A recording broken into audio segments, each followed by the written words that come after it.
የማርሻል አርት ስፖርት በስነ ምግባር የታነጸ ትውልድ የሚፈጥርና አንድነትን የሚያጠናክር የስፖርት ዘርፍ ነው ሲሉ የኢትዮጵያ ወርልድ ቴኳንዶ ብሔራዊ ቡድን አሰልጣኝ ኢንስትራክተር ማስተር ቅዱስ ዮሐንስ ገለጹ። የጎንደር ወርልድ ቴኳንዶ አሰልጣኞች ማህበርና የጎንደር ከተማ ወጣቶችና ስፖርት መምሪያ በጋራ ያዘጋጁት የቴኳንዶ ዳኝነት ስልጠና ተጀምሯል። ደስታ ካሳ ተጨማሪውን እንደሚከተለው አድርሶናል።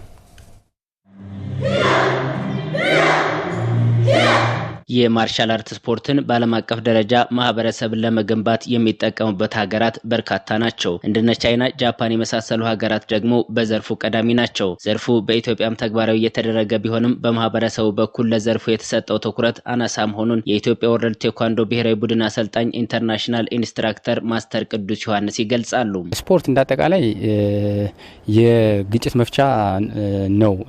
የተጣላን ያስታርቃል፣ የተኮራረፈን ያስተቃቅፋል፣ የተራራቀን ያቀራርባል። በዚህ ደግሞ የማርሻል አርት ስፖርት ትልቁን ድርሻ ይወስዳል።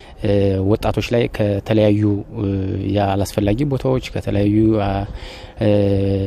ባዕድ ነገሮች ራሳቸውን ሴቭ አድርገው የሚወጡበት በዲሲፕሊን ታንጸው ለሀገር ተቆርቋሪ ለሀገር አለይታ ትውልድ የሚፈጠርበት ማዕከል ስለሆነ መንግስትም ማህበረሰቡም እያንዳንዱ ባለድርሻ አካላት ሊደግፈውና ሊያበረታታው የሚችል የስፖርት ዘርፍ ነው። በጎንደር ከተማ አስተዳደር የቴኳንዶ ዳኝነት ስልጠና እየተሰጠ ነው። በከተማዋ ከ8 በላይ የወርልድ ቴኳንዶ ማዕከላት ቢኖሩም የዳኝነትና ሌሎች ስልጠናዎችን ለማግኘት አስቸጋሪ እንደነበር የሚያነሱት የጎንደር ወርልድ ቴኳንዶ አሰልጣኞች ማህበር ፕሬዝዳንት ሳቦ ማምሳሉ ተሾመ እየተሰጠ የሚገኘው ስልጠና ለሰልጣኞች ያለውን ጠቀሜታ ያነሳል።